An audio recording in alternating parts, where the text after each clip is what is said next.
All right, we have a trade, ladies and gentlemen. The Bears are back on the clock here. Are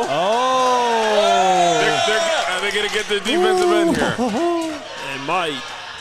I mean, or their center, John Michael JMS Smith, is still there. Yeah, so the Bears are on the clock. And was this with Jacksonville? Yeah, okay. So they're moving up here with the Jacksonville Jaguars. I'm trying to see. So they're moving up 4 picks here. I'm trying to look at the teams that they passed: the Giants, the Cowboys, the Bills, the Bengals. A lot of good football teams here. And they're jumping up to 56, so we'll have to see what the pick is here. But the Bears are on the clock after trading up. As soon as we get the details what they gave up. It sounds like 61 and 135. Oh, they did have to give up 61 here. Yeah. Wow. Oh, yeah, 61, but not 64. Yeah. So that's I'm true. sorry. That's true. Yeah, so 61 to move up, so they're not having to give up 64. So they still have that 3rd pick tonight. Good, I almost had a heart attack. Geez, collapsed lung, heart attack. I know. You're falling apart, Adam. We don't need to hear you talk. There it is. I just want you to know that I desperately missed you, and I was wondering if you were coming back. I brought you pizza. I brought Woot pizza. Yeah, I've taken one bite of it. It was phenomenal. Yeah, This is really the good. warmest chair I've ever sat back down into. The Greg Braggs is bringing the heat. The bricklayer special. Jervon Dexter. Okay. Trust in polls. Let's go. This is an interesting move trading up here, and he definitely let on that they might do this. So here we are. Yeah, and so it's 105. So they're 135.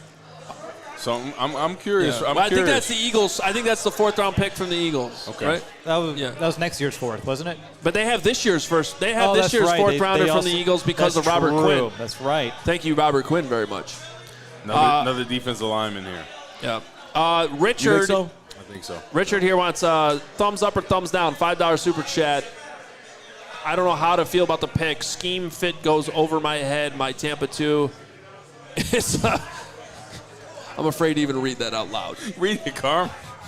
I need a thumbs up or thumbs down from the group. I don't know how to feel about the pick. Scheme fit goes over my head. My Tampa 2 is a cocky and the beach LOL.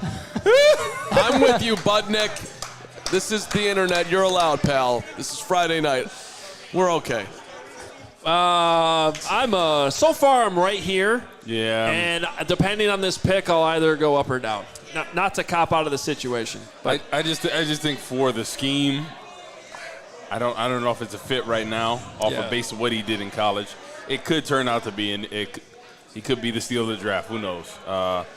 He's seeing something, but I think Poles, like I said, Will, is putting the emphasis on length. Mm-hmm. Right? When it comes down to Darnell Wright, I think he passed on Skoronski for a reason. I don't think he felt like he had enough length to be a tackle in this league. Wright has the length. You look at Dexter right here, 6'6", 312. Length is the biggest thing. He just doesn't like Wildcat players at this point. I think we can say it. we have the pick. We do have the pick. Oh, boy. And I have to say I am skeptical on this one. The Bears have drafted cornerback Tyrique Stevenson from Miami. Okay. Who we had a red flag designation on, so this is very interesting. But feisty cornerback, known for getting under wide receiver skin. Started his career at Georgia. They wanted him to move to safety. He didn't really mix with the coaching staff there. So he also had an arrest for disorderly conduct while he was there in Athens. And he ends up transferring to Miami. He also suffered a shoulder injury back in 2021. So there's some risk that comes with this pick. There is. The talent is there, but there is some risk. But I just felt with the needed defensive line, I would have liked them to pull the trigger on the end at this point. Can Braggs come back up here? Tyrique Stevenson? Come on, man. He did so good last night with the right pick, So great. Tyrique Stevenson. Okay. I want to share. Trusted polls. Go ahead. Yeah, I just want to share what Nick. Jervon Dexter, Tyrique Stevenson. Yes. Okay. Nick was at the Senior Bowl. He's got some notes here in our draft profile, which you can find. All diehards can see us at allchgo.com on our big board. And by the way, Tyrique Stevenson was number 74 So this is the pick that really seems like a reach at this point compared to where they got him.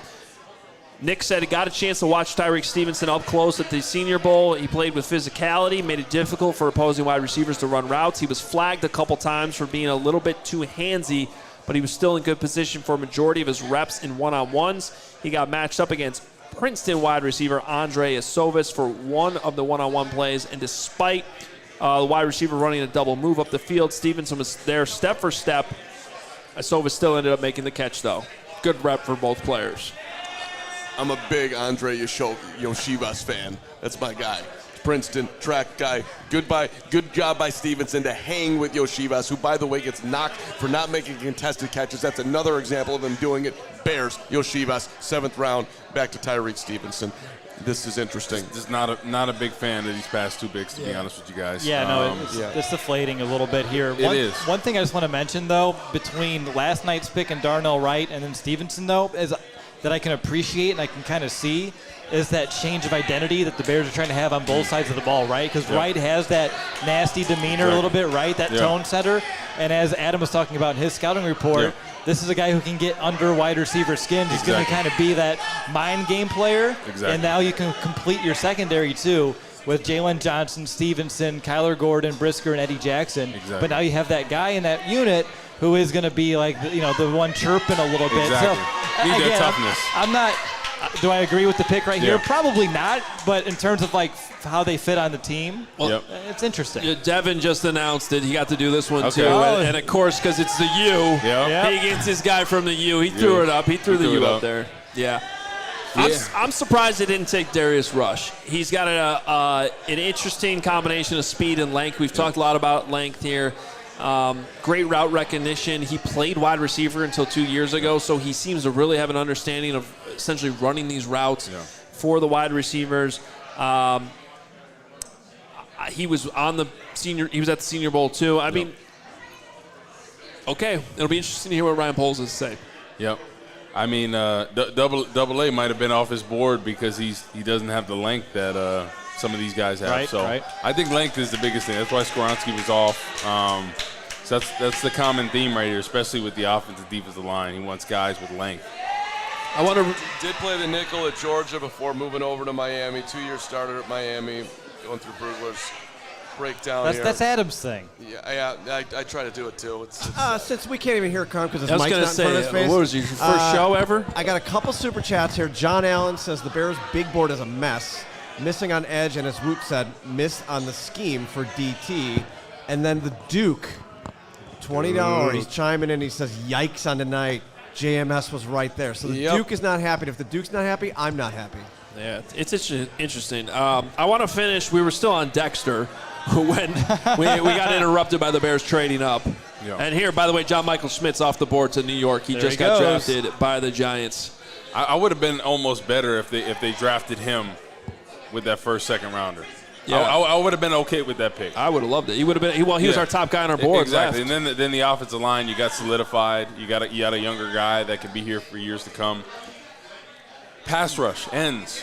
Yeah. What is the situation right here? Because Walker really made his mark when he slid inside on pass rush situations, right?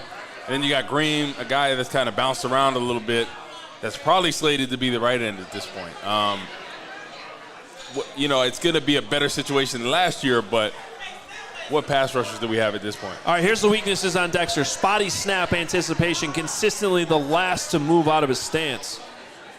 Whoa, that's questionable for get off on a 3 technique. That's what I was telling you when I look at his tape. Okay. His get off is not there, especially in the Tampa 2. You got to get off the football. Undeveloped counters with only average twitch in his upper body when attempting to shed. Too easily moved when he allows his pads to rise at contact. Needs to improve his positioning in tackle situations to be a more reliable finisher in small spaces.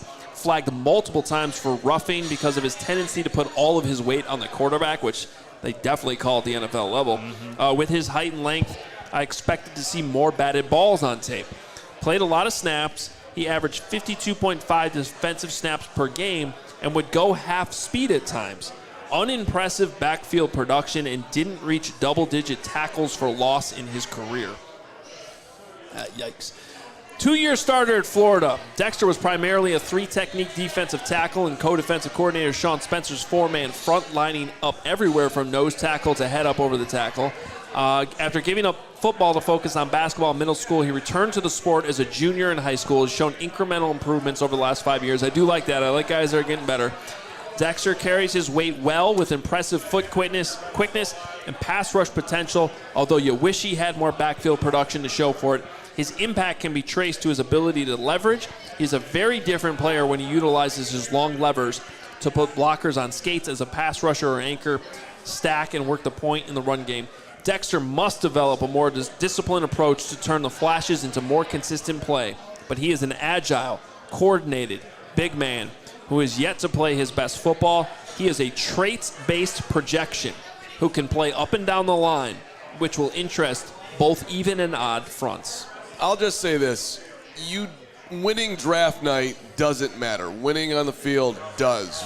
Right now, it does not feel like the Bears are winning at least day 2 draft night. I would also argue they probably didn't even win day 1 draft night by if you were to pull the excitement level if they had taken Jalen Carter versus taking Darnell Wright. None of that's going to matter if these guys can play, but it's it doesn't feel like we're it's a little deflating, as Will just said. It comes down to scheme fit, right? I'm okay with the Stevenson pick, right? I think he's a good player. But at this point, Dexter, I just don't feel like he's the scheme fit for this Tampa 2. So that's why I'm trying to understand their process. I could understand if he was really raw, he really got off the football, and you're like, oh, I see everything. In this scheme, he's really going to flourish. But like Hoge was reading, and what I saw is he's slow off the ball. He labors off the ball. And as an evaluator of defensive linemen, that's the first thing I look about, whether they get off the football or not. Because like I said, you can't really train somebody to get off the football. It's something that usually these guys have or they don't have. And I don't think Dexter has that.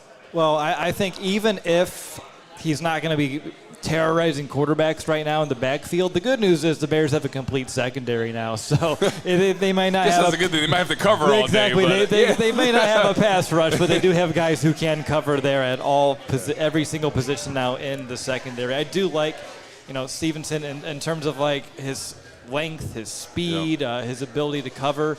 I do like, as I talked about, that mentality. I see an NFL comp here of James Bradbury, which is very intriguing. Yep. And again, having a complete secondary. It's been a long time since the Bears have had one this deep. I would say 2018 would be the last time I can say they had a complete unit that way. Because that was what, Amos, Jackson, you had Bryce Callahan in the slot, and then outside you had, who did you have? You had Kyle Fuller, and then who was the other guy on the outside? That was it Prince Mukamara at the time? Yep. And since then they've been kind of retooling it, and now it is a complete one. It's a young one outside of Eddie Jackson. Again, was it the top need right now? No. But if it was the top guy on their board and they felt like they had to go get him, I'll pull a Braggs here and say I'll put some, I'll bestow some trust here into Ryan Poles. If I'm Ryan Poles right here, I gotta take an honest look at Frank Clark here. Especially if you can't address this defensive end position, you got to take a look at Frank Clark. Maybe a 1-year deal, incentive laden. You got to get an option on that right side. I feel like Walker could play the left side and then kick in, but you need somebody to solidify that right side, especially if you can't get it with the next few picks.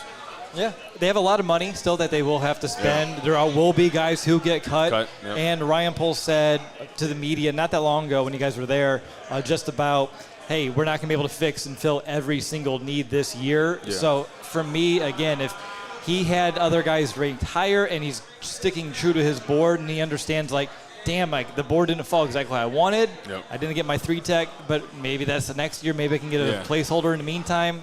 It's okay. Yeah. We got a super chat here from Edward, 55. What are those, rubles? I don't know what those are. Help us out with that, but we appreciate it. He says, Bears fans are the best. Wait, what? Look at Stevenson's Wiki page.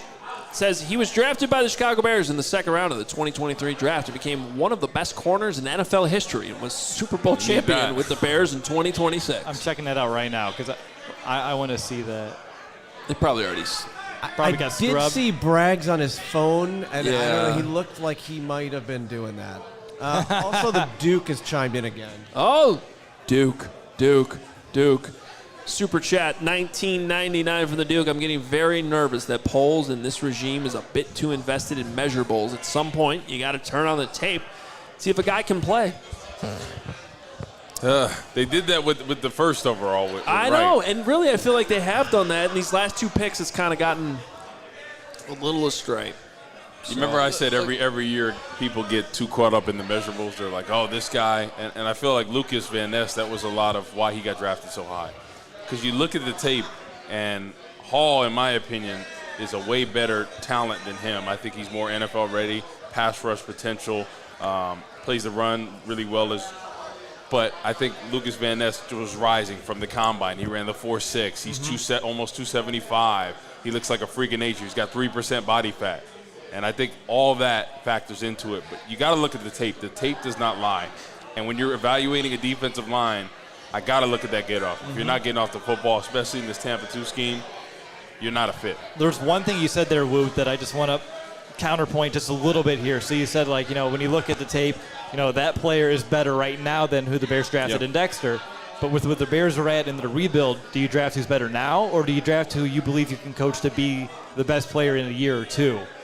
So I think you got to look at both things, right? Like, who's ready to go now, and then the ceiling. Because when you look at the ceiling, right, that's a guess, right? You say, oh, he could be this good, but how many people do not reach that potential? And then you have to compare that to the floor, and it's a risk reward. Exactly. So I want a guy that's ready to go, but still has some more to improve. So that's where you get into organizational arrogance. We can take this guy and turn him into something. So the Eagles, right? The Eagles can do that because they have a roster where they're like, we can take a Jalen Carter, we can take a Nolan Smith, right? We have all the pieces. Jordan Davis didn't even barely play last year. They drafted him in the first round because they have the talent to be able to do that. Well, and it's why I think it was spot on the way people were looking at it with Jalen Carter, that probably not a great fit to throw him on this Bears roster with his principle, with this lack of veteran leadership, whereas exactly he fits in Philly. This is just, I'm trying to understand their philosophy right now. I get it, you need a corner. They're going best player available. Yeah, I mean, is that what's going on, you think? There's no way they're not drafting the top guy on their board. I really don't think you're drafting a corner unless he was ranked number 1. Yeah, I think so too. This is just the reality is their board looks different, and maybe we just don't agree with it. If that's what's going on, and obviously we're more qualified than an entire room of general managers and assistant GMs, and There's no doubt. I was folding laundry earlier today, but if that's what they're doing, then you have to support it. I think at the end of the day, because best player available. This is how we evaluate it. This is what we hired you to do. So if that's what it's at some level, like certainly their first overall pick, Darnell Wright. That was a draft. Maybe he was the top guy on their board, but that was also directly a pick for need. We absolutely need someone to play that position right now. Exactly. So, but maybe they're doing that now. And there's been other guys on this board that are below some of these players that have been drafted way earlier. So again, like our board is our board, but these teams do have different players in definitely different orders. Yeah, and I just want to recap some of these picks that have gone since the Bears took Tyrique Stevenson at 56. At 57, John Michael Schmitz, our guy, the White Sox fan from home at Flossmoor, off the board. Dallas with another Michigan player. They go with Luke Schoonmaker at 58. Osiris Torrance came off the board at 59 to the Bills. And now DJ Turner, the corner from Michigan, he's an interesting player too. He comes off the board at 60. The Jaguars now on the clock. 3 picks left in the second round before the Bears kick us off in the third round with number 64. So you've got the same thing going on here too, as far as you'll be able to look and say, not immediately, not to overstate the obvious here, but now cornerback's going right after the Bears pick, who a lot of people liked, and you will be able to look at it down the line and say, did he get this right? Yep. I wouldn't be surprised, going off the theme of length, Zach Harrison from Ohio State. Okay. 6'6", about 275, really good length, flashes at times, quickness, get off.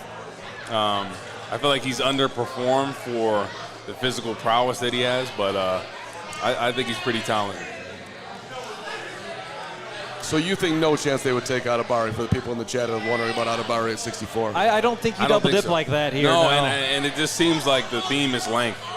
Yeah. And his arms are long for his height, but he just doesn't have that 6'5", that's what polls are trying to get those, like a DeForest Buckner at the 3 technique. Right. That's why he went with Dexter. Okay, so I want to go back to corner. I'm sorry. I know we're all over the place, but they made 2 picks. So we need to have 2 conversations at the same time kind of here.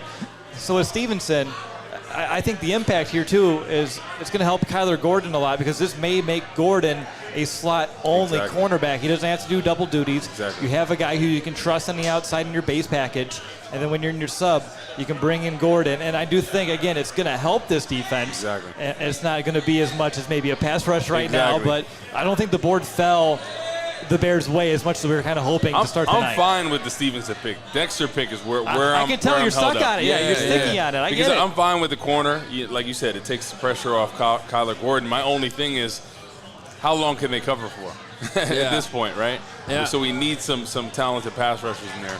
Missed the mark on. I wouldn't have been opposed if they traded up to get Derek Hall, or some of these talented pass rushers that went early on. That's the part that I'm kind of hung up on with Stevenson, and I do want to correct something we said earlier because the pick that they actually traded for that was 136, which is the first pick of the 5th round. So it was the original 5th rounder. We thought It came out as a 4th at first. Yeah, we thought it was the 133, which was the pick they got from Robert Quinn. By the way, there's only a difference of 3 slots there between those 2 picks. Okay. So instead of 133, it's 136. Not the end of the world, but it is that first 5th rounder that they traded. And I just feel like there were a couple corners there. And so it just wasn't necessarily – and I really like Darius Rush as a scheme fit. Look, if Tyrique Stevenson's character stuff checks out and he's not as penalty prone, makes plays on the ball, then maybe it ends up being a great pick. Gets in receivers' heads a little bit. Yeah. Well, that's the other thing. He's a feisty guy who gets in their heads, and maybe they can use a little bit of that. I do think you need a guy like that in your secondary. Yeah. I don't know who Max Markham is, and so I'm just reading off of Twitter, which is always dangerous, but it says Tyrique Stevenson, while a student at Georgia, tore his labrum and several ligaments requiring surgery. What caused that? He was fighting employees at an Athens bar. So, look, people can get in bar fights. Alcohol can do wild things. You can grow up as a human being. Doesn't mean you can't play. But it is interesting, the hits principle part of this, because passing on Carter, willing to take a swing on Stevenson. I mean, that's... Yes, by the way, that's at 9 and 10 when you've got a guy who you absolutely think is going to be dynamic on your offensive line versus a little bit more of a flyer, albeit it's only in the 2nd round here.